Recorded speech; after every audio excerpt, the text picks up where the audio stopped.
Welcome to Political Capital, because you can't have one without the other.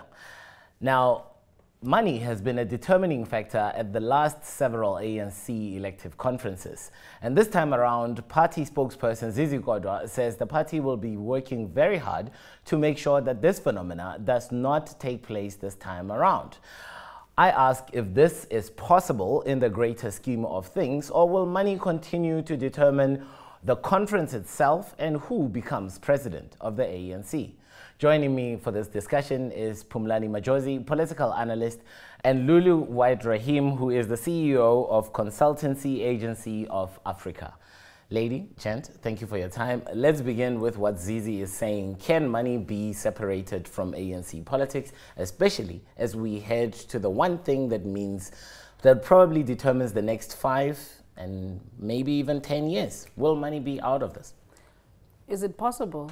I mean, with any, just accept not only the ANC, but with any other politics, can money ever be out of the loop? Political capital. That's why we measure them both. Yeah. You see, the thing is, if you look at recently in the news, Standard Bank actually went on the limb to actually say that if Dlamini-Zuma wins this election, then there's going to be crisis economically. So already that shows you that it's not possible to remove money out of the equation of politics.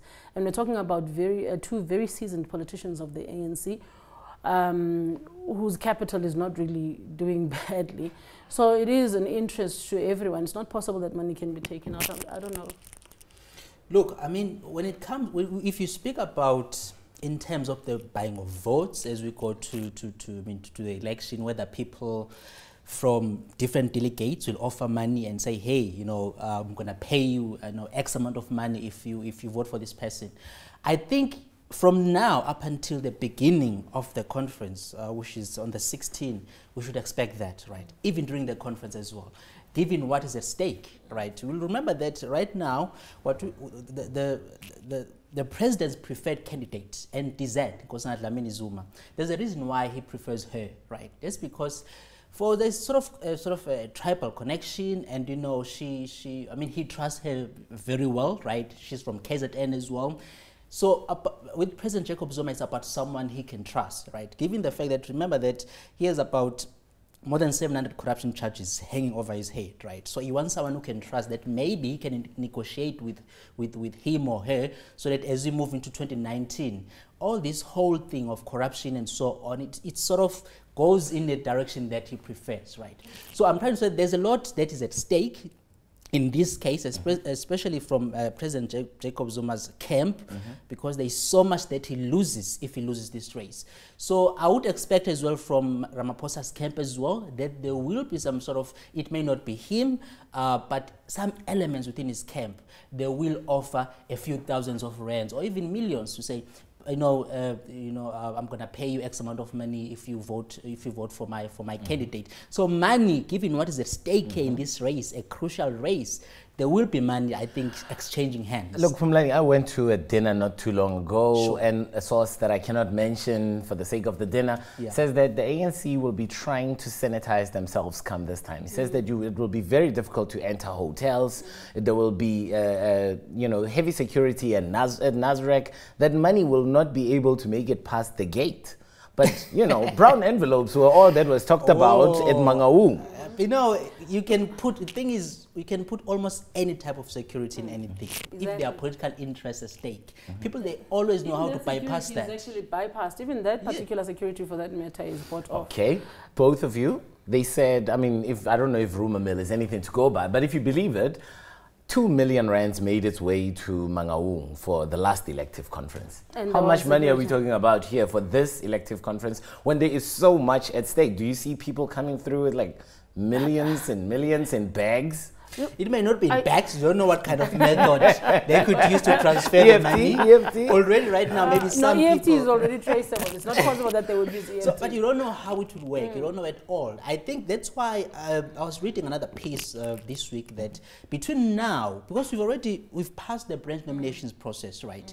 Ramaphosa is going into this race in a better position because he's leading in terms of, he has 1,800 branch nominations compared to NDZ, Dlamini-Zuma, who has just above 1,300.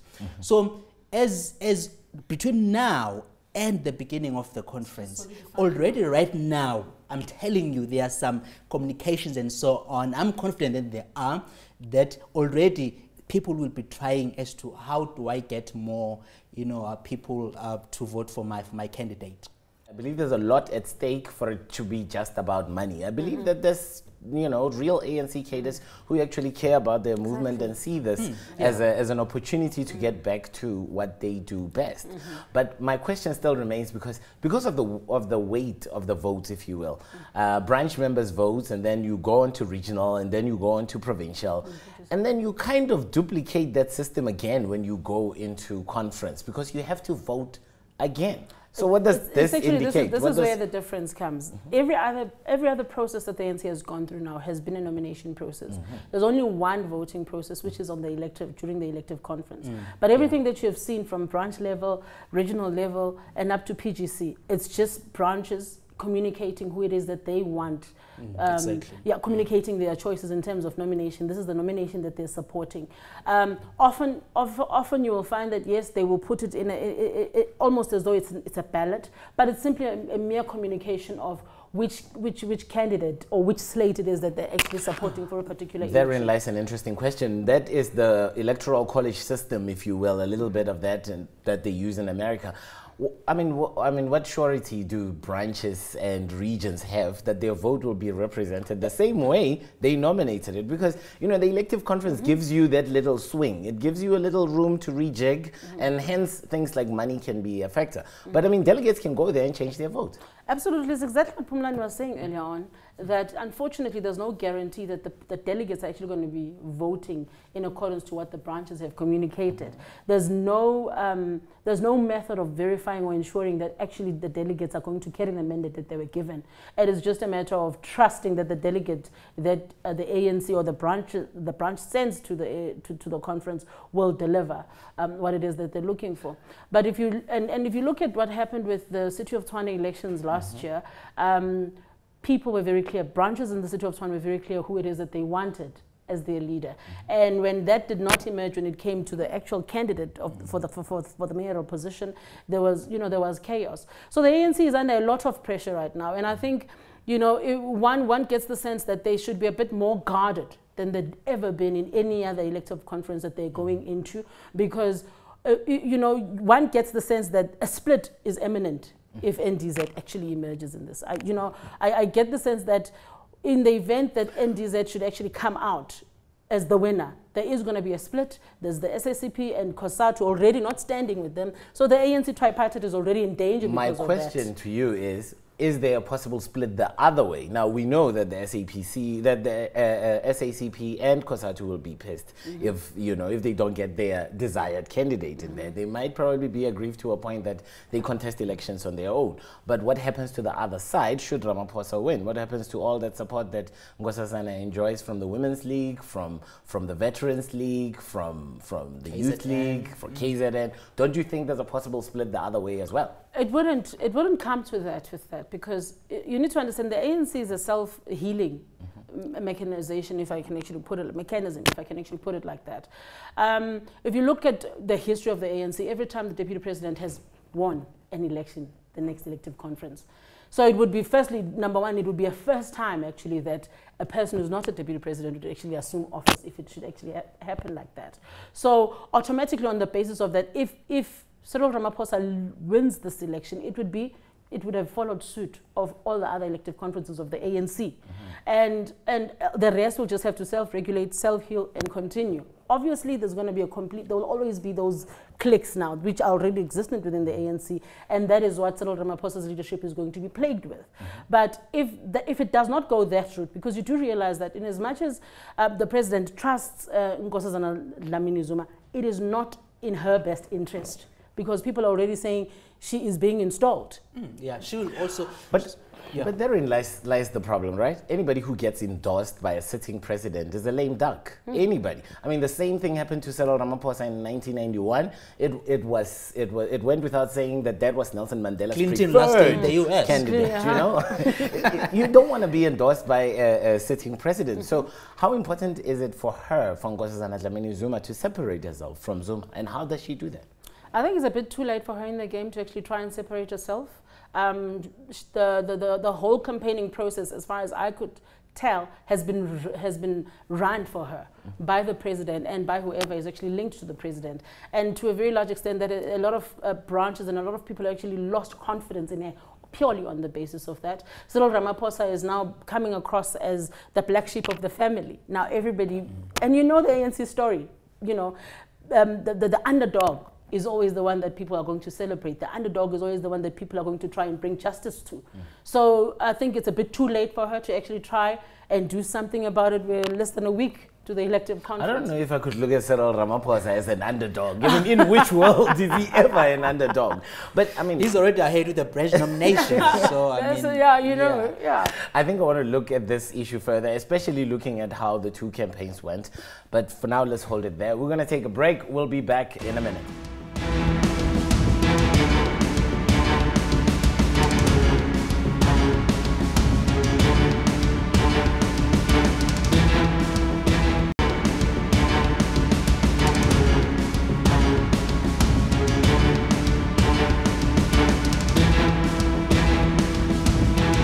Welcome back to Political Capital, because you can't have one without the other. Now, the final tally of the provincial general councils puts Cyril Ramaphosa firmly ahead and as a front runner and most likely to be ANC president. But when you look at how the two candidates that have emerged as favorites have ran their race, you can see the clear distinction and difference. Have they both been speaking to those that hold sway come December 16th? Still with me is Lulu White-Raheem, who is the CEO of Election Consultancy Agency of Africa, and Phumlani Majosi, who is a political analyst. Lady, gent, again, I go back to how they both ran their campaign. Cyril Ramaphosa spent a lot of his time speaking to Santin types, to business types, getting a new deal, as he called it, right? That's not what Dlamini-Zuma did, is it? She went to the branches. She went to Alex, she went to Midrand, she went to KZN, she went to Mpumalanga, she went everywhere speaking to branch members. Those are the people that ultimately vote. Are you sure that she doesn't stand a chance of becoming president come December 17th or 18th? When you look at how the two candidates have positioned themselves, right? When you look at Dlamini-Zuma, her campaign strategy, she says there's got to be the return of the economy to the black people, right? There's got to be radical economic transformation. There's white monopoly capital, right? Which is the same drum that has been beaten by the president over the past 2 years or so, but right? Radical economic transformation is a policy of the African National Congress. I'm going to get there. Just of Dlamini-Zuma. I hear you, but I'm going to get to your point, right? So she's been beating a lot of that drum, right? And saying there's going to be the return of radical economic transformation. Black people have to get hold of the economy and so on. When you look at Cyril Ramaphosa, even though you are saying, and by the way, he has even himself pronounced, right, that there will be radical economic transformation, but he has really emphasized on more like trying to bring investment into the country, the necessity of economic growth, right, how to ensure that there is, our country remains attractive and so on. So even though they both play, they do have that radical economic transformation, which is basically, you are right, some sort of an ANC policy. But when you look at how Dlamini-Zuma's campaign is a different strategy of selling that. But for me, that's what I'm saying. Who she campaigned to? It's the voters, the branch members are voting. Can I just say something which I found rather odd with the campaigning on both sides? You cannot take an old woman from Black Funder, whatever, and you say radical economic transformation, and you're not explaining and unpacking. And that, I think, is the biggest challenge that the ANC always has in their campaigning, where they use these big fancy words and then they take it to the people, and people do not understand what radical economic transformation. Don't tell me about radical economic transformation when I have to pay for my electricity and lights and I never had to pay for them during apartheid. You know, so there's certain things that, yes, she's speaking, she's talking the talk, and like Phumlani rightly puts it, she has been reiterating what the president has been saying. And that in itself just places her credibility slightly a bit on the offensive. I'm going to play devil's advocate. But what I've picked up with Cyril Ramaphosa is that he's not only saying radical transformation, but he's also saying how we'll bring in investment, we'll do this, we'll do that. Yes, he's talking to the certain types, but he is simplifying the language that even if you are in Soweto or wherever, you are able to understand that, yes, he's going to bring in radical transformation, we are going to bring in investors, they are going to bring jobs. So it's making sense to people for him to speak like that. Is that the people who want to hear it? Because what do ANC members who are going to cast their votes there in, come December 18th, come December 17th, what do they want to hear? And those people, I mean, I've been to rallies as a result of, being on the show and, obviously having to cover this. But you know what I hear at these rallies? We want our land back. We want to do away with white monopoly capital. We want greater participation. We are unashamedly asking for radical economic transformation. And all those three things, all four things, are ANC policy. You can't separate Ramaphosa even from the fact that this is policy of the ANC. Even if he becomes president, this is the policy they want to see him champion. And Gwedemantashe did say that on Twitter just not a long time ago. But you see, for me, I think what you've just said right now is very important, right? In the sense that I think we'll be able to see how that played out, right? I mean, by the time we get the election results, when we hear who is going to be the new leader of the ANC, we'll see whether those factors did play, did have an impact, right? If Dlamini-Zuma does manage to close that 500 sort of as per the branch nominations and she wins, and she gets other votes as well, there is ANC Youth League, there are other leagues that are supporting her. So that strategy that she has used of going to those rural areas and speaking to people, I mean, radical, and all those things I've just mentioned right now, she would have capitalized, or she would have seen the benefit of doing that, right? So I think they have two, even though, this is what I say, that even though these are, we are right, it's the ANC's policy, I mean, in terms of, by the way, for me, I would tend to differ with Lulu in saying that, because when I view it, I think even Cyril Ramaphosa, the best thing with him is that he's been sort of detached himself from the so-called Gupta scandals, the scandals of the Zuma administration and so on. But on core policy, right, Ramaphosa is the continuation of the ANC. So in other words, if he comes in, Ramaphosa, he brings that sort of stability, brings confidence in the sense that there is no corruption, but the ANC's core policies of, radical communist transformation and so on, they are going to stay there. So either way, I think it is a continuation. But the thing is with NTZ, she's so much attached to Jacob Zuma, and exactly, she cannot run away from this. This is very unfair. Okay, Lulu, and I'm going to put this to you because this is highly unfair.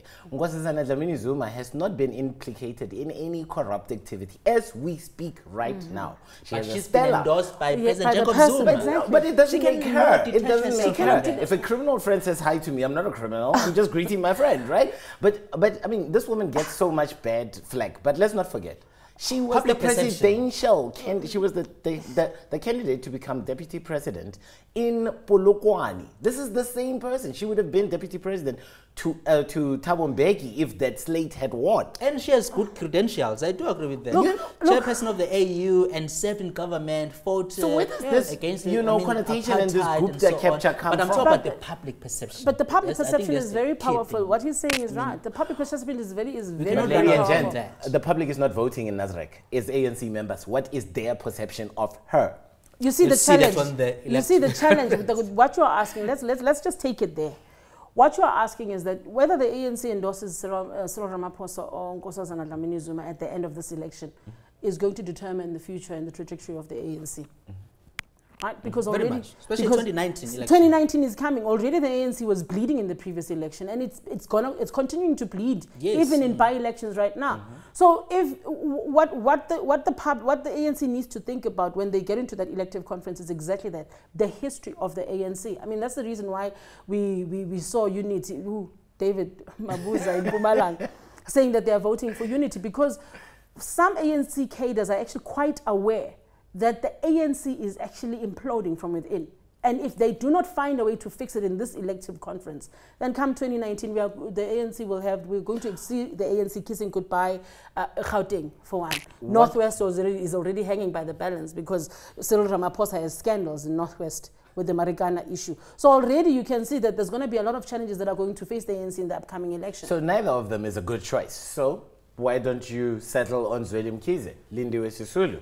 as Mpumalanga is saying. Well, look, I don't know how will that play out. I think going into the whole conference thing, I think Mabuza will be getting into trying to capitalize on his... Because remember, he's the deciding sort of province right now. But is that vote... Because I asked an ANC insider, does that vote still hold sway? Will it get to conference?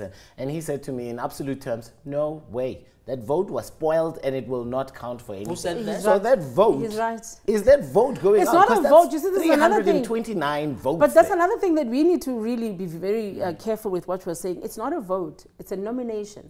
And because the nomination does not have anybody attached to it, who is it allocated to? Who is it counted to? But they're counting it as a spoiled vote. That's what they're saying. That's what I'm trying to say. That the only region that actually has a vote, that actually has a say in this particular instance, is the one that actually said we are voting with Cyril Ramaphosa. The rest of the 368 nominations, they actually fall away because they've not put anybody's name to it.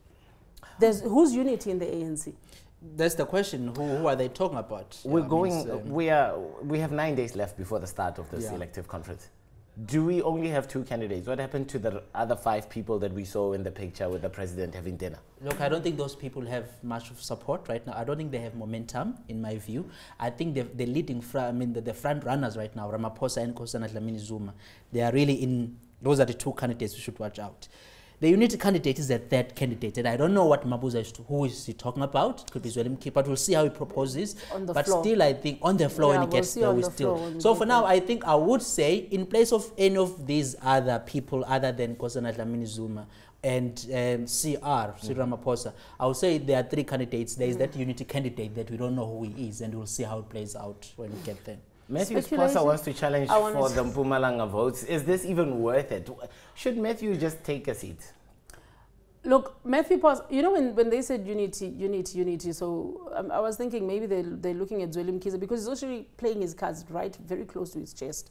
And he has a lot of support in KZN, which is the stronghold where Dlamini-Zuma actually has a stronghold, a very strong support base. So it would really be interesting if it actually emerged from the floor, what would happen. I think Matthew Sposa, should just... in all fairness, allow this process to play out. I think he has served in the NEC. I'm not understanding, and he's been a Treasury General, not understanding why he actually wants to be a factor again in this particular issue. My final question to you guys as we're about to wrap now. The ANC needs to change narratives. Among them is to obviously distance itself from state capture, corruption, those kinds of things.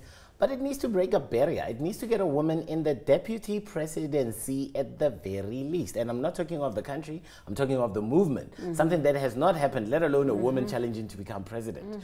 What happens to characters like Dlamini-Zuma, like Lindiwe Sisulu, like Naledi Pandor, like Balelo Mbete, if they don't get the kind of support that will leapfrog them to presidency?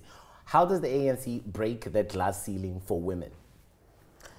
The ANC's policy in their very own policy documents, and I actually think also the IEC to a very large extent, because it actually places political parties under a lot of pressure to ensure that at least 40% of the candidates that they bring about are actually women.